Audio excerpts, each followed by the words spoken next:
Gloire à toi, Seigneur, tu es vainqueur, amour inonde nos cœurs. Que ma bouche chante ta louange. Bouche chante ta louange.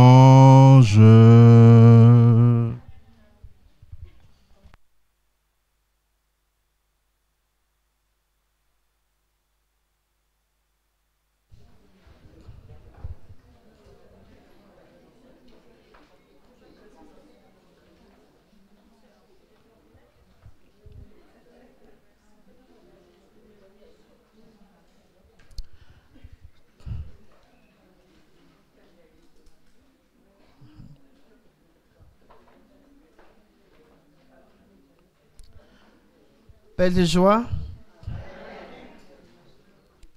Voilà, donc nous sommes en train de voir l'évangélisation, une démonstration de puissance, d'esprit et de puissance. Et dans ce thème, je suis en train de développer les signes de la messianité du Christ. Donc nous avons vu déjà le ministère de la guérison intérieure. Bon non, c'est ce qu'on va voir maintenant. Voilà, nous avons vu le ministère de la guérison physique.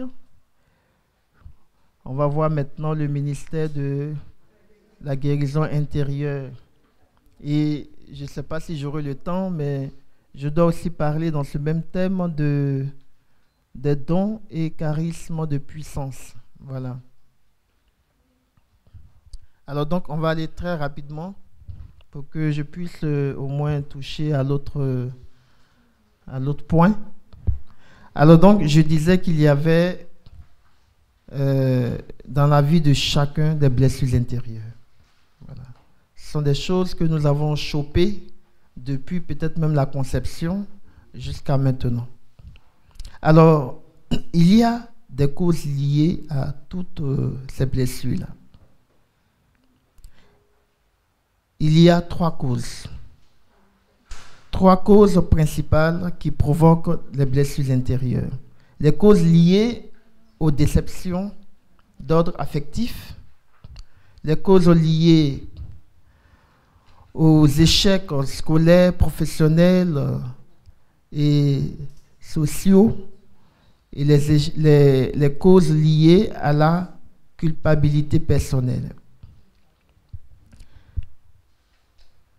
Alors, on voit rapidement les causes liées aux déceptions d'ordre affectif.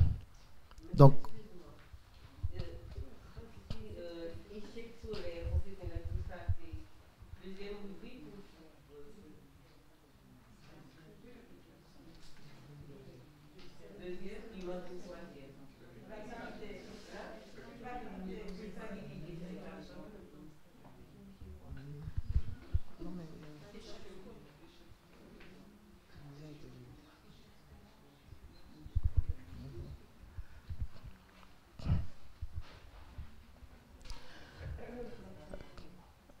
alors donc, oui, c'est bon?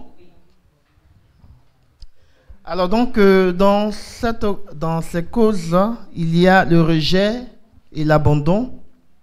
Voilà.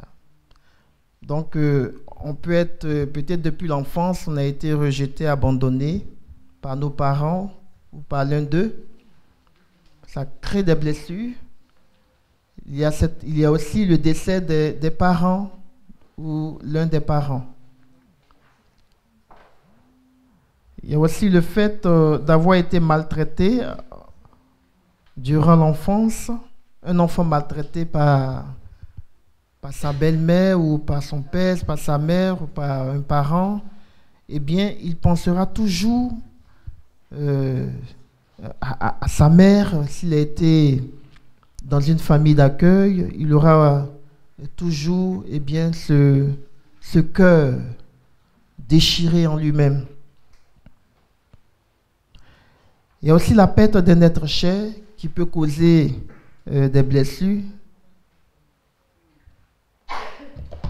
Parce que ce parent cher était peut-être l'espoir de cette personne et voilà que il n'est plus, alors son espoir disparaît. La stérilité dans le mariage aussi peut provoquer des blessures. Voilà.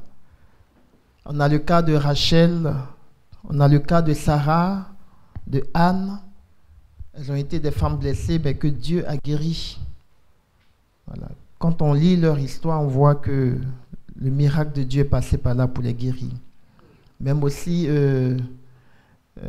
comment elle s'appelle? Élisabeth.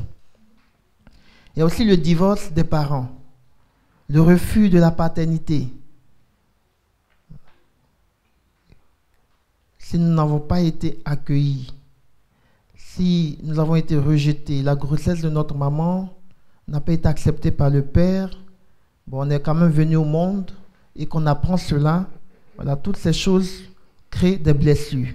Le mauvais traitement infligé aux enfants par les parents ou d'autres membres de la famille, la perversion sexuelle dans la famille, donc peut-être qu'on a été victime d'inceste, d'abus sexuels,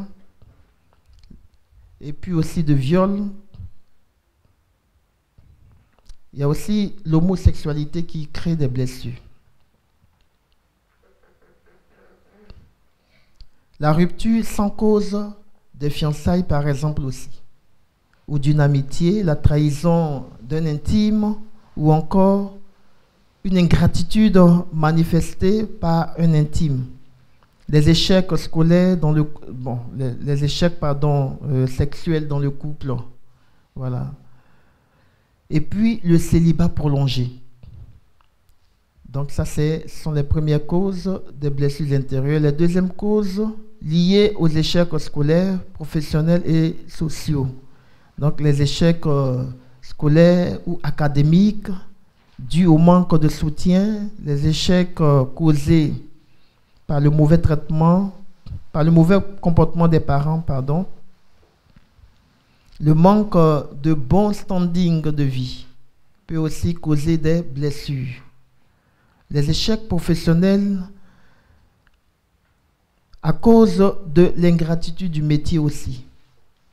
Je n'ai pas voulu faire ce métier, mais comme il n'y avait pas d'autre solution, je me suis engagé. Le mauvais salaire, que je reçois, le manque de promotion, le manque de gratitude et d'appréciation pour les services rendus dans mon service. Alors, on ne m'a jamais dit merci, c'est toujours les autres. C'est tout ça que Dieu guérit dans son œuvre. Certaines appellations telles que gardien ou bien domestique. Et vous savez que nous avons subi la colonisation, nègre, tout ça. Ce sont des choses qui ont blessé notre histoire, nos vies.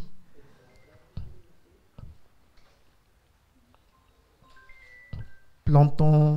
Bon. Il y a aussi le rang des amis avec qui on a évolué ensemble. Alors nous sommes restés derrière. Nos amis ont évolué et nous sommes restés en retard. Et ça, ce sont des blessures que ça crée. Le chômage prolongé aussi. Donc il y a les causes liées à la culpabilité aussi personnelle. Alors rapidement, je vais nous...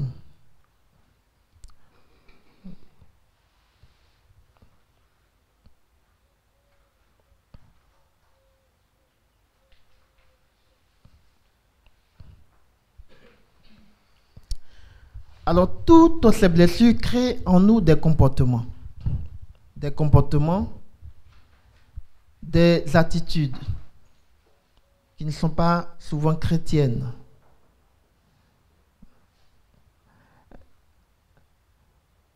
Il faut donc, pour guérir de toutes ces blessures, s'attaquer à leur cause. Vous savez, un jour, un enfant, c'est une histoire qui a été racontée, un enfant est allé, en fait, il avait l'habitude d'aller à la prière avec son père. Et chaque fois qu'il priait, il entendait son père dire, Seigneur, détruis les toits d'araignée dans ma vie. C'était toujours cette prière qu'il faisait. Seigneur, détruis les toits d'araignée. Je casse, je brise les toits d'araignée. Chaque jour. Alors, le fils va se mettre à prier en disant, Seigneur, s'il te plaît, tue les araignées qui font les toits dans la vie de mon père.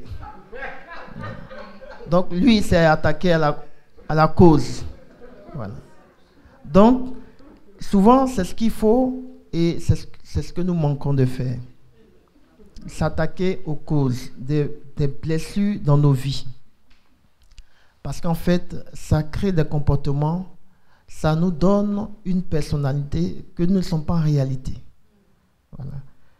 Alors, frères et sœurs, ce qu'il faut, c'est que ce que ça peut entraîner, c'est que souvent ça peut entraîner deux attitudes dans notre vie.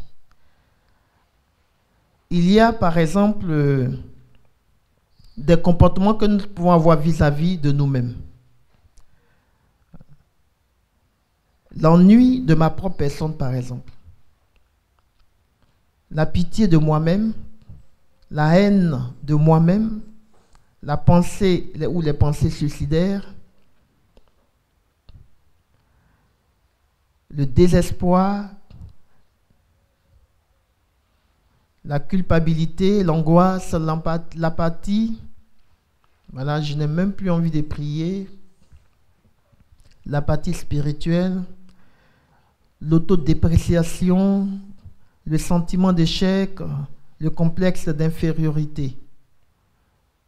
Et tout cela, dans nos groupes de prière, dans nos rencontres, peuvent être des choses qui ne favorisent pas la puissance dans l'onction.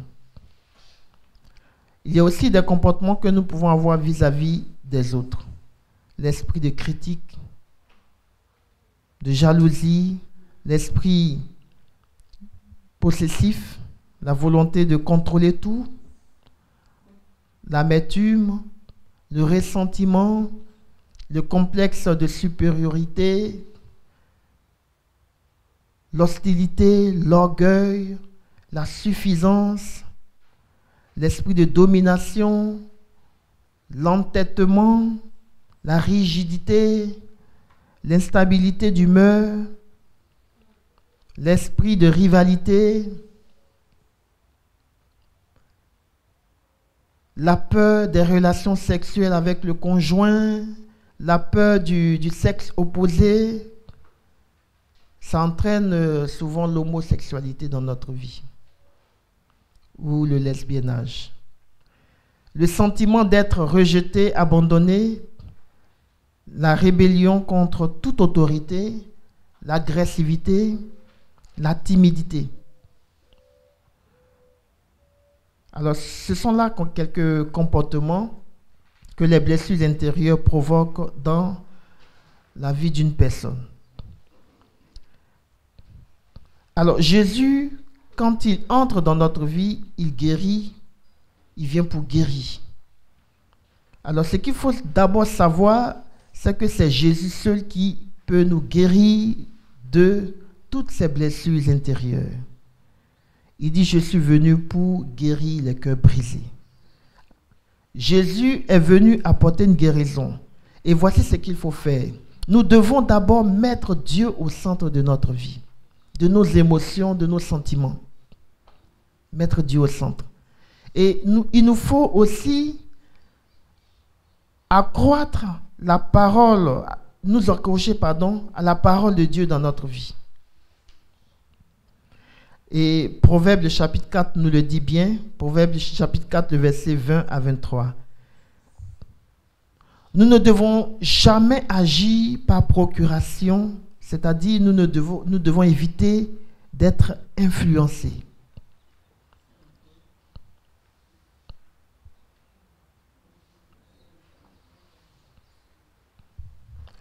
Être responsable de ses actes. Nous devons être responsables de nos actes agit en toute conscience. Voilà. Et savoir se contenter de sa position. Voilà. Il faut savoir se contenter de sa position. Il faut avoir la culture du pardon pour nous épargner des blessures intérieures. Et puis ne pas gérer la culpabilité, mais savoir demander pardon à son prochain ou à Dieu et croire en la miséricorde de Dieu.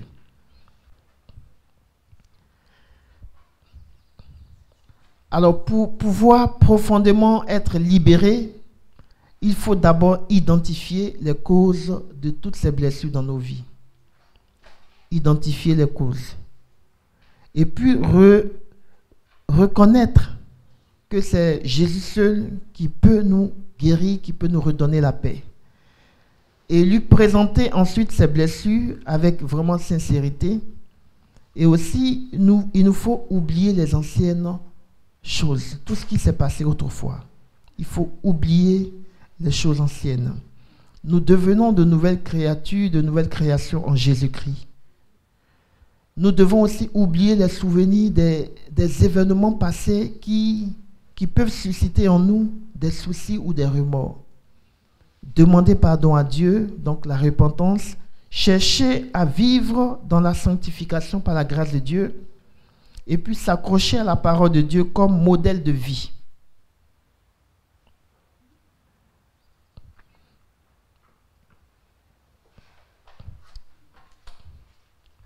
Amen. Alors, Jésus a aussi, dans son ministère, exercé la délivrance, l'exorcisme. Il dit qu'il est venu pour délivrer les captifs. Donc, nous voyons dans l'Écriture Jésus qui chasse les démons. En Marc, le premier chapitre, au verset 21 jusqu'au verset 28, Jésus guérit, il délivre un homme qui était possédé par un esprit mauvais.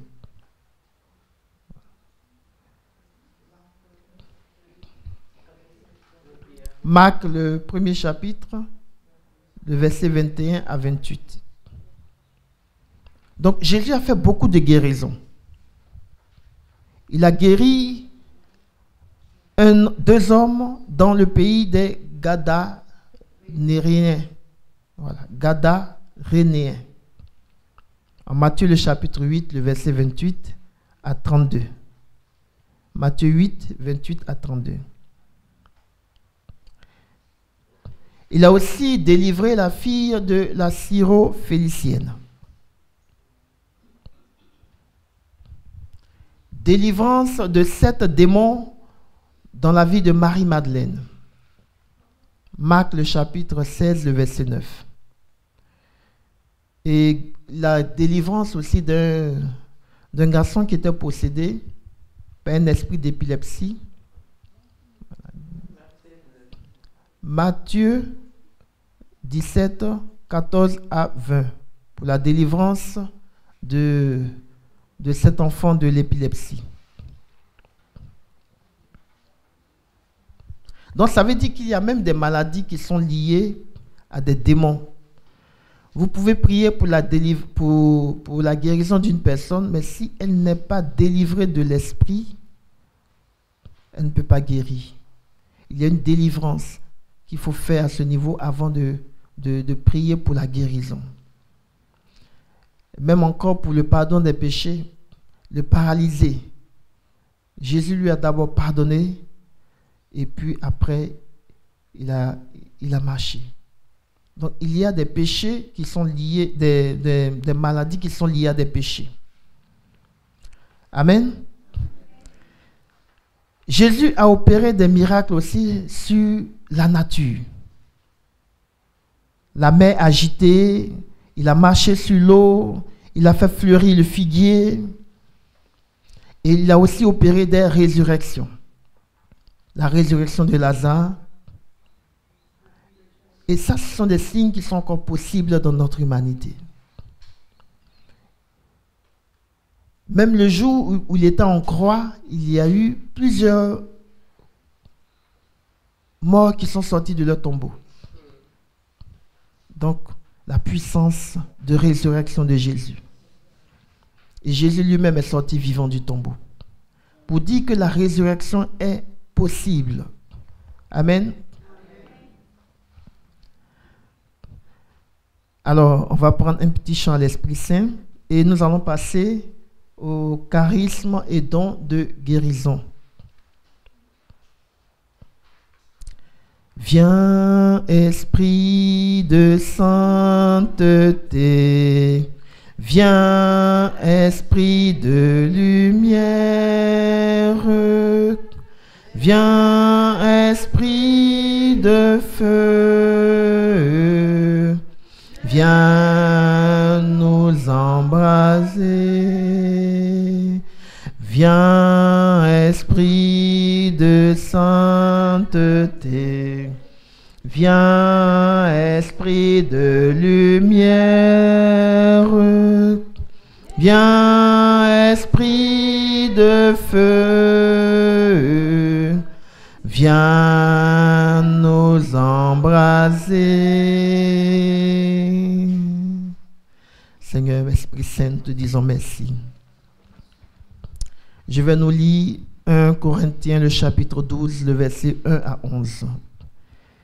Il y a cette diversité de dons spirituels, mais c'est le même esprit.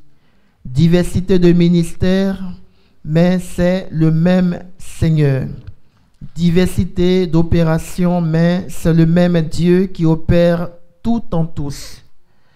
À chacun, la manifestation de l'esprit est donnée en vue du bien commun. À l'un, c'est une parole de sagesse qui est donnée par l'esprit. À tel autre, une parole de science, selon le même esprit. À un autre, la foi, dans le même esprit. À tel autre, le don de guérison, dans l'unique esprit. À tel autre, la puissance d'opérer des miracles. À tel autre, la prophétie. À tel autre, le discernement des esprits. À un autre, la diversité des langues. À tel autre, le don de les interpréter. Mais tout cela, c'est l'unique et même esprit qui l'opère, distribuant ses dons à chacun en particulier comme il l'entend. Donc l'apôtre ici insiste sur la grande diversité des dons spirituels, des dons de l'Esprit Saint. Il insiste aussi sur la liberté avec laquelle Dieu les communique et il insiste sur la gratuité de ces dons-là. Ce sont des dons gratuits. Donc, les charismes ne sont en aucun cas une récompense par rapport à une sainteté de vie bien vécue. Et la sœur en a parlé. Voilà, ce n'est pas parce que nous sommes saints que Dieu nous donne des charismes.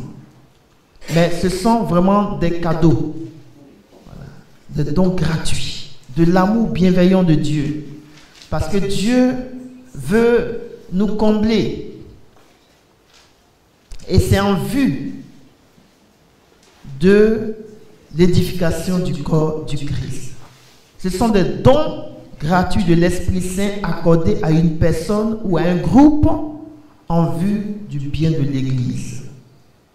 En d'autres termes, contrairement aux vertus théologales ou aux 7 dons du Saint-Esprit que nous recevons au baptême, à la confirmation, eh bien les charismes ne sont pas d'abord donnés aux personnes pour leur sanctification personnelle, mais c'est pour les autres, voilà, pour le bien de l'Église.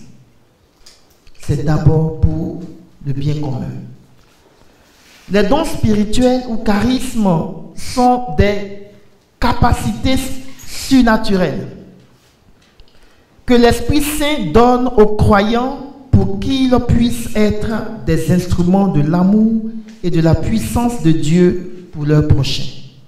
Alors, à partir de la liste que l'apôtre Paul a faite, eh bien, on distingue 3 sortes de charismes. Il y a les dons de révélation, donc les 3 charismes de l'Esprit Saint, la parole de sagesse, la parole de connaissance et puis le discernement des esprits. Il y a aussi les dons de puissance. Les 3 charismes dans l'action ou dans la puissance. La foi, la guérison, les guérisons et puis les miracles. Il y a aussi les dons de parole. Donc la prophétie, le don de langue et l'interprétation des langues. Alors à cette liste, il y a d'autres listes, il y a d'autres dons, parce que l'Esprit Saint ne se limite pas qu'à ce que l'apôtre Paul a donné dans sa lettre aux Corinthiens, dans sa première lettre aux Corinthiens. Un jour, le pape François dira ceci par rapport à l'Église qui évangélise. Il dit: l'Esprit Saint enrichit toute l'Église qui évangélise par divers charismes. Ce sont des dons pour renouveler et édifier l'Église. C'est tout cela le but des charismes, c'est-à-dire renouveler et édifier l'Église. Voilà. Quand Dieu donne des charismes, c'est pour cela. Alors à partir de quelques tests, nous pourrons voir aussi d'autres charismes. On a déjà lu la première lettre de Saint Paul l'apôtre. Je voudrais entrer un peu dans les détails. Alors, les dons de révélation. Donc, on a cité parole de sagesse, parole de connaissance et puis discernement des esprits. Bon, ça, je ne vais pas... La sœur en parlera. Il y a les dons de puissance. Les dons de puissance, donc la foi, guérison et miracle. Foi, guérison et miracle.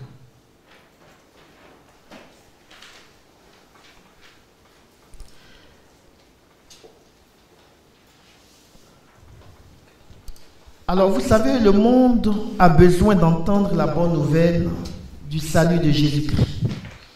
Et donc tout disciple que nous sommes, vous et moi, il est vrai que nous sommes appelés à témoigner de cela, de cette bonne nouvelle du Christ, mais nous avons besoin, eh bien, de moyens pour pouvoir annoncer cela.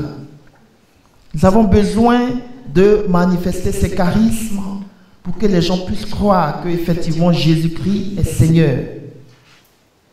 Tite et Philippe sont 2 personnes qui ont vécu ces grâces dans leur vie après la Pentecôte.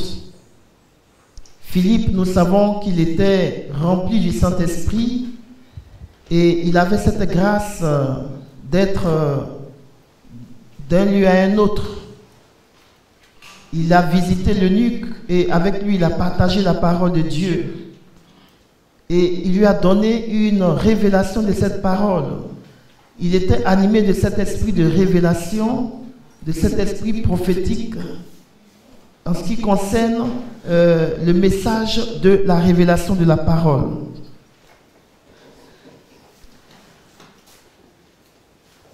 Les dons spirituels que nous venons de voir, eh bien, dans l'évangélisation, sont un peu la capacité que Dieu donne pour annoncer la bonne nouvelle.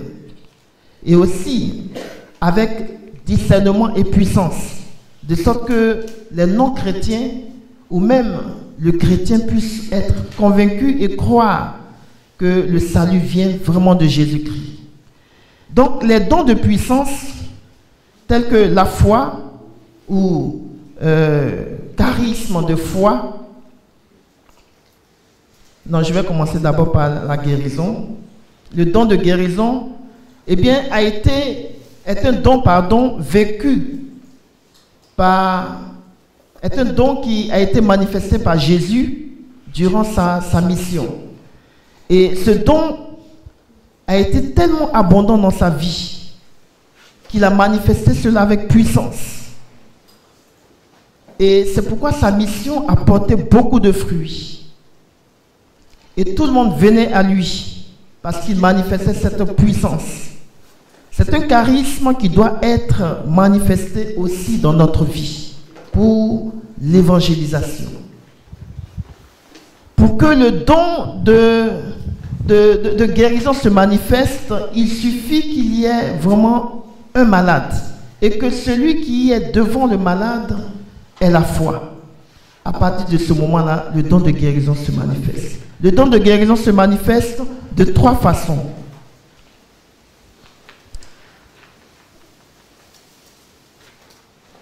Alors, on va revenir aux 3 dimensions de l'homme. Donc, au niveau du corps, ça se manifeste, au niveau de l'âme et au niveau de l'esprit.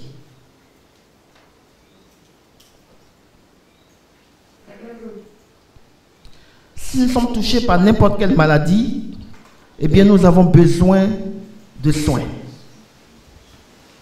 Et si nous sommes touchés à une partie de notre corps, nous avons besoin de la guérison de Dieu. Nous avons besoin de soins intérieurs aussi.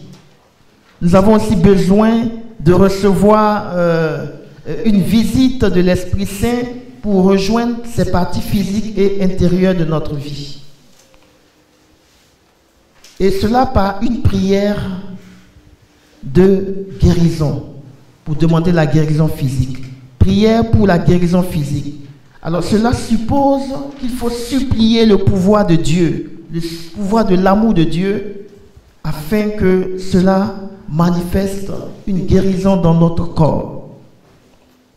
Nous devons aussi prier au nom de Jésus, prenant comme base des paroles, par exemple, bibliques. Prier au nom de Jésus. Il existe aussi des moyens très simples pour la prière, pour la guérison physique. Donc, il faut d'abord connaître la cause de la maladie, faire le diagnostic à partir du diagnostic du médecin, et puis, sous l'inspiration du Saint-Esprit, imposer la main au malade.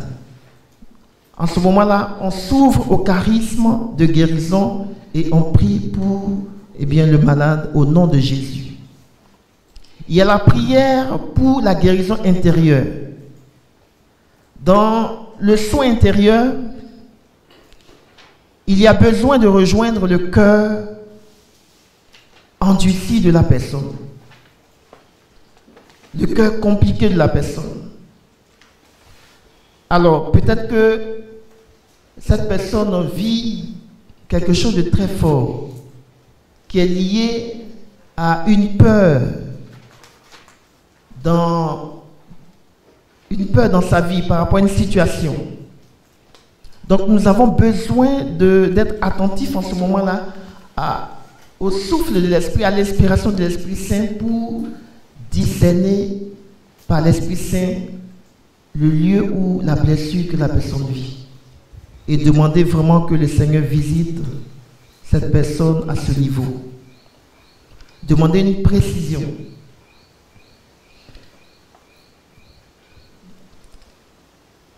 Pour la prière de guérison spirituelle, appelée aussi prière de libération, alors c'est un processus de prière dans le nom de Jésus qui libère les personnes enchaînées dans leur esprit. Dans leur esprit, quand ils sont oppressés, par exemple, par des esprits mauvais. Et pour prier pour la libération, il suffit aussi de connaître le problème de la personne. C'est pourquoi il faut partir de l'écoute. Il faut partir de l'écoute. Et lorsque nous avons cerné la cause ou le problème, alors on ordonne que toute force maléfique sorte au nom de Jésus. Amen. Amen. Les charismes de l'Esprit Saint conférés à tous les baptisés s'intensifient aussi dans la confirmation et sont également appelés dons de l'Esprit Saint. Avec ces dons, nous sommes capables de rendre service à l'Église.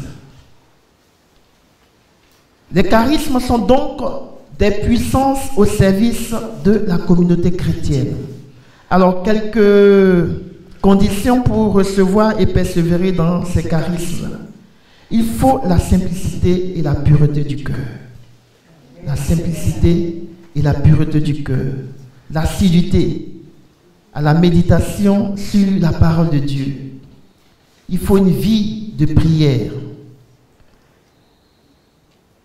Et puis, il faut avoir un désir fort de servir ses frères et sœurs, comme Jésus. Il faut persévérer, il faut avoir une persévérance à recevoir des dons spirituels. L'apôtre Paul dit rechercher les dons. Il nous invite à vraiment aspirer aux dons. Donc, il faut demander cela dans la prière.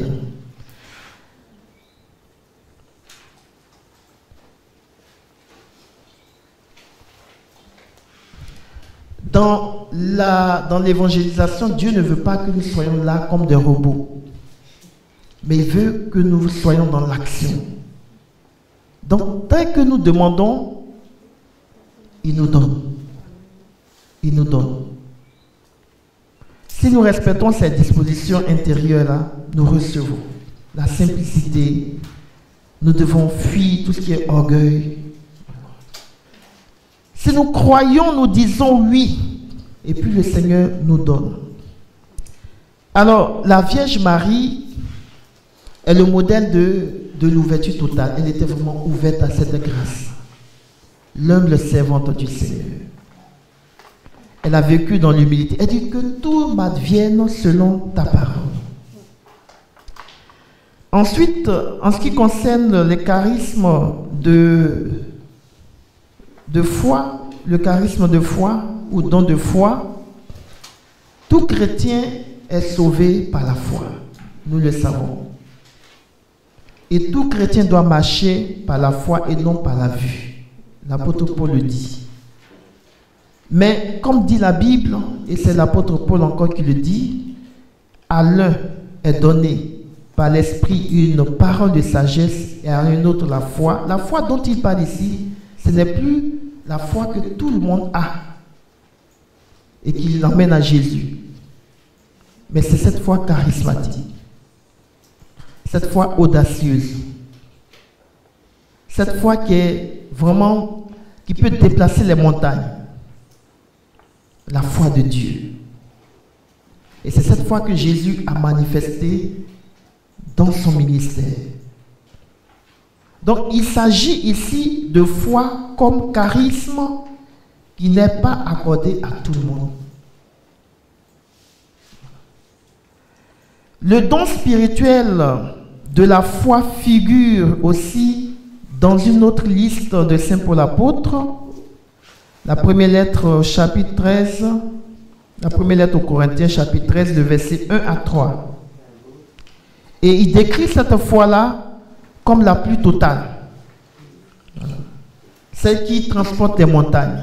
Et Jésus déclare en Luc, le chapitre 3, le verset 4 à 6, que par la foi, les montagnes sont abaissées et les chemins aplanis, pour que tous voient le salut accordé par Dieu. Alors, ce charisme peut donc être au service de l'annonce du salut. Et c'est au service de l'annonce du salut. Dans Actes, le chapitre 11, le verset 24, il est dit que Barnabé était un homme de bien, rempli d'Esprit Saint et de foi. Alors, cela a permis quoi? Ça a permis que les foules aient de la considération pour lui et sa tâche au Seigneur. C'est le don de la foi accordé par l'Esprit Saint que Barnabé a distribué, qui a plutôt contribué à sa mission. La foi qu'il a reçue de l'Esprit Saint. Cette foi charismatique. Alors, le charisme de la foi peut être décrit comme la capacité particulière de faire entièrement confiance à Dieu dans la prière, sans douter, de sorte qu'il écarte dans des situations particulières des obstacles apparemment insurmontables qui entravent ces projets, le projet de salut de Dieu dans la vie des hommes. Alors, celui qui a ce don, il est capable d'affronter entièrement les impossibilités dans sa vie, les situations désespérées. Et il garde confiance en priant que la montagne qui est devant lui se déplace. Et sans douter, ça se fera. La montagne peut être dressée par Satan, comme souvent aussi par nous-mêmes, ou par quelqu'un d'autre, pour nous empêcher d'avancer, de croire en l'évangile ou d'être sauvé. Alors donc, celui qui a reçu ce charisme, eh bien, ne doit pas se borner de croire. Voilà. Il doit croire que Dieu est capable de débloquer la situation. Mais s'il croit, eh bien, il doit agir en fonction. Et une personne qui a un charisme de foi, il sait s'approprier les promesses de Dieu. Il sait s'approprier les promesses de Dieu, contenues dans sa parole. Et il accompagne sa foi de démarches correspondantes. Voilà, de démarches. Et cela l'entraîne à une confiance plus grande. Il considère les difficultés comme des occasions pour Dieu de faire ressortir sa gloire. Donc, quelqu'un qui a un charisme de foi, quand il voit une situation compliquée, il est content.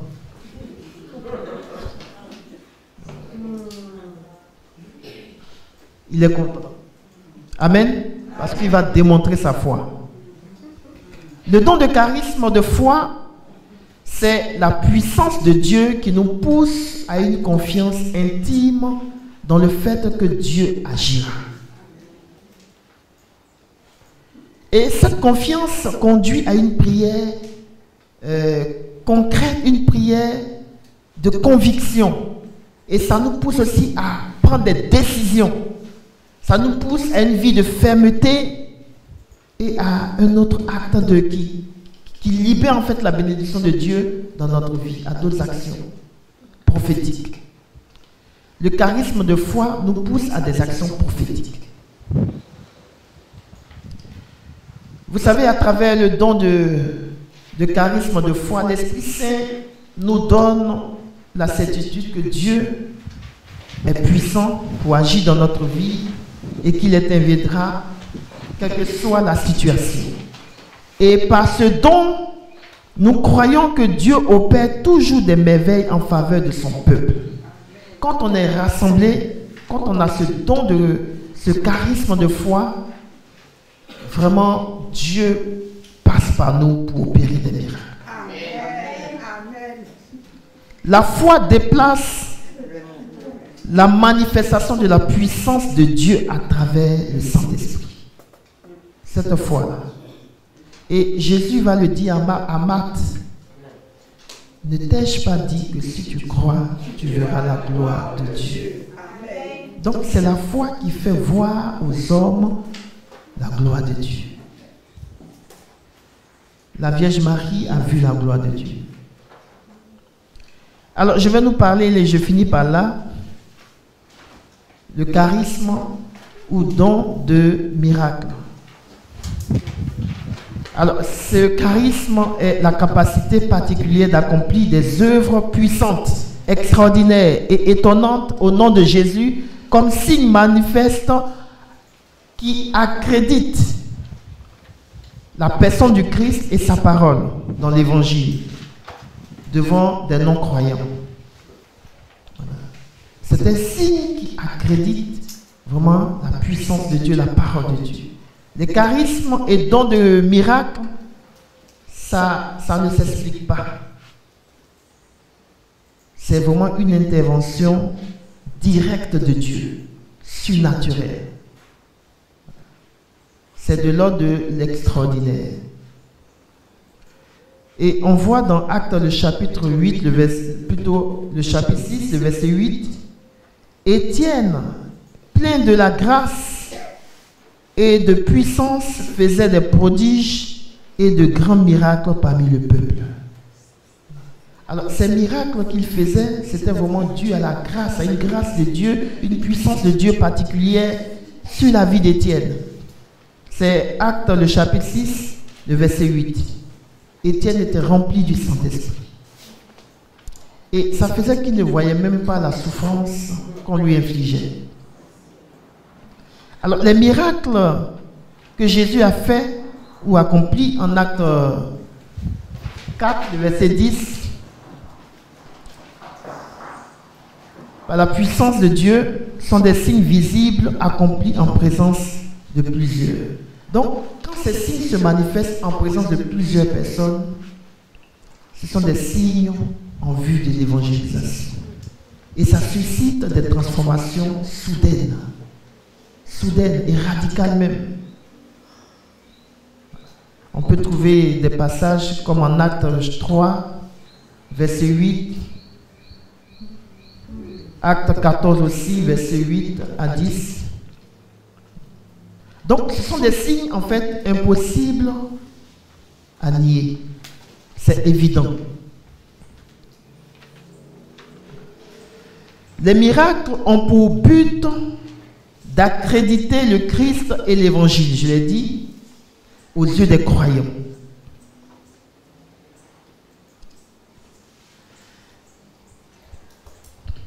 Alors, c'est un signe, c'est un charisme, c'est une manifestation qui n'est jamais normale. C'est pas normal. C'est vraiment quelque chose d'extraordinaire. Mais le don des miracles peut aller de pair avec une action d'évangélisation parmi une population non croyante. Parce que souvent, les miracles aussi, c'est fait pour édifier les croyants.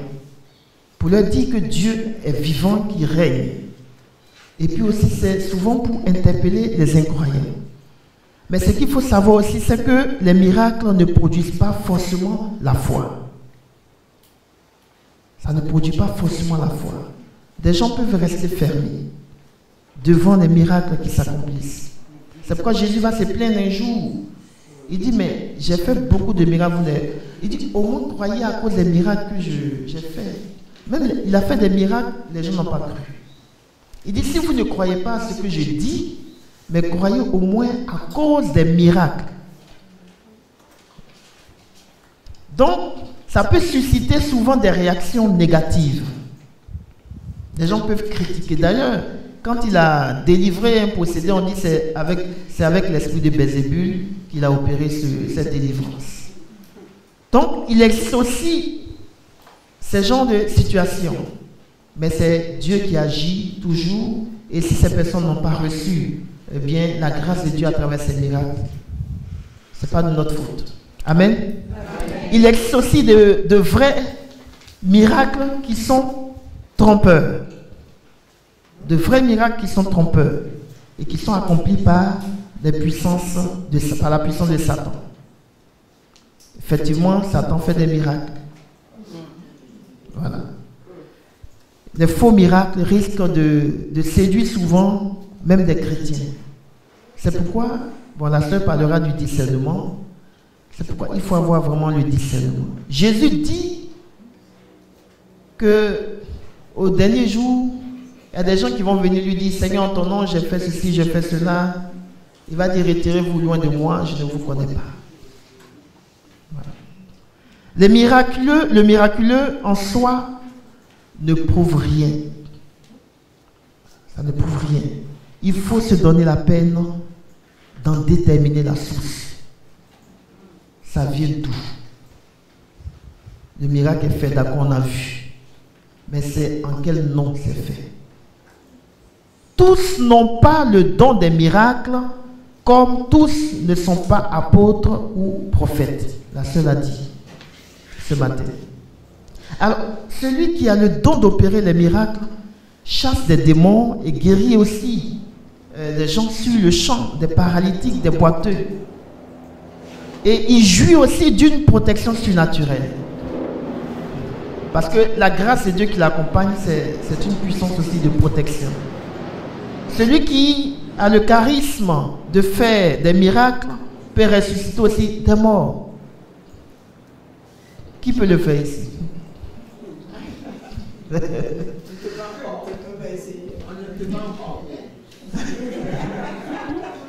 C'est une affaire de foi. Alors ce charisme peut parfois s'exprimer par un jugement sévère. Donc c'est pourquoi il faut vraiment demander une grâce particulière. Une grâce particulière.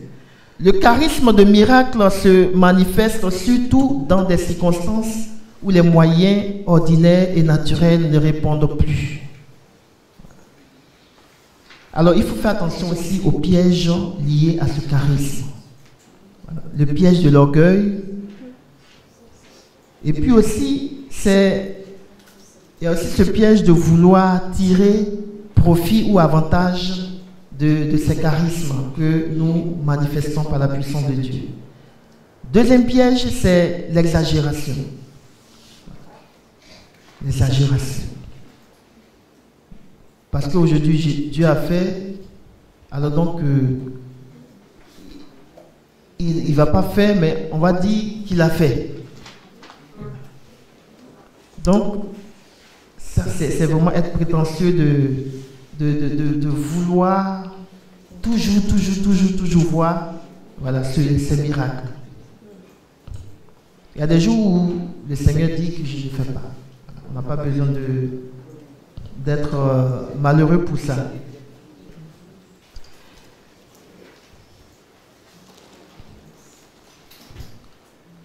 Un autre piège, c'est le fait d'attirer l'attention par un miracle sur un autre.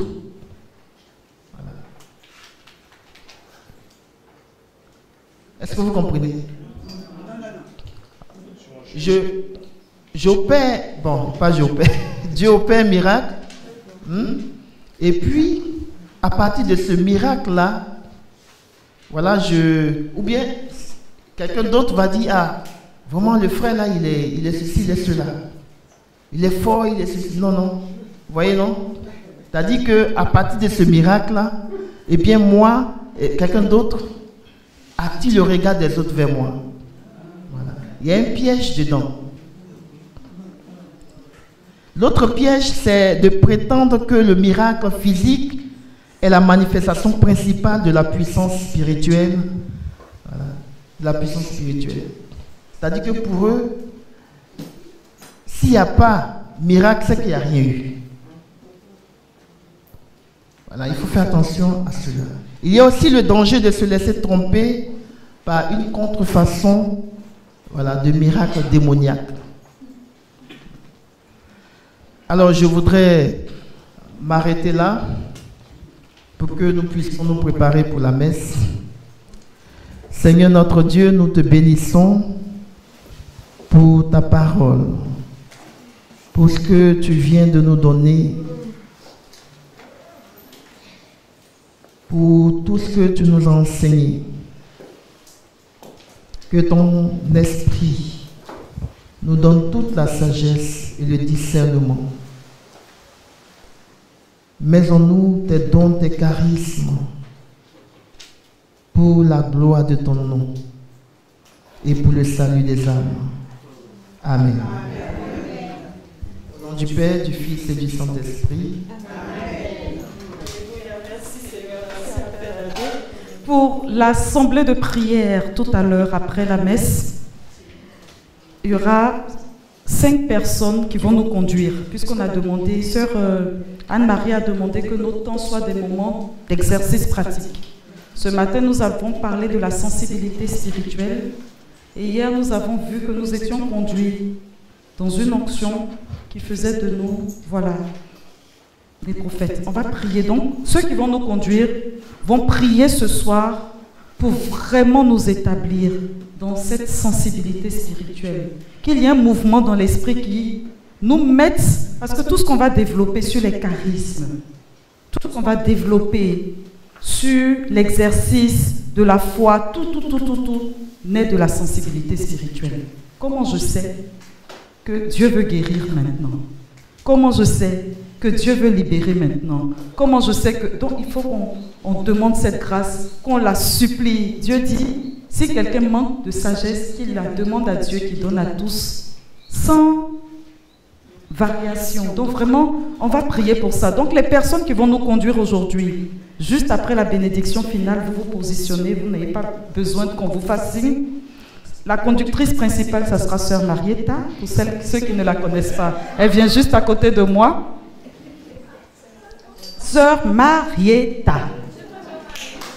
Oh, Sakarama Shababa. Et puis, j'ai eu la chance de rencontrer tout à l'heure, pendant la dédicace, 2 couples. Ils sont où là? Les couples qui ont fait l'amour tout de suite, là, le plus beau, le plus gentil, ils sont où? Qui nous rejoignent.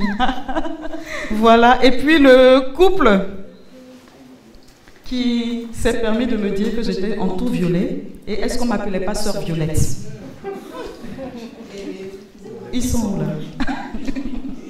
Elle est où?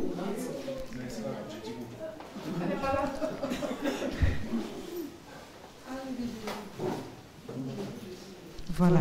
Donc, vous avez la responsabilité de nous conduire ce soir pour que tous nous soyons investis, bénis dans l'onction, qui nous met en sensibilité spirituelle et qui nous introduit dans l'audace pour que les jours à venir, puisqu'il paraît que vous continuez notre retraite, ça nous arrange, on va vraiment prendre le temps de décortiquer tout ce qui touche au combat spirituel, la sensibilité spirituelle positive aux esprits en présence, quels qu'ils soient.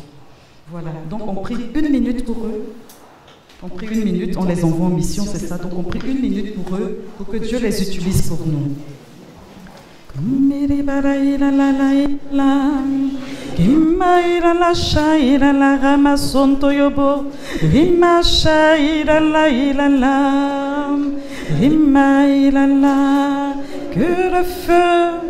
Que le feu descende à nouveau. Que le feu descende à nouveau, que le feu descende à nouveau. Seigneur, voici nos frères et sœurs, conformément au mandat que nous avons reçu, en conduisant ce temps, nous voulons que tu utilises tes enfants dans un exercice pratique pour nous, qu'ils nous fassent du bien.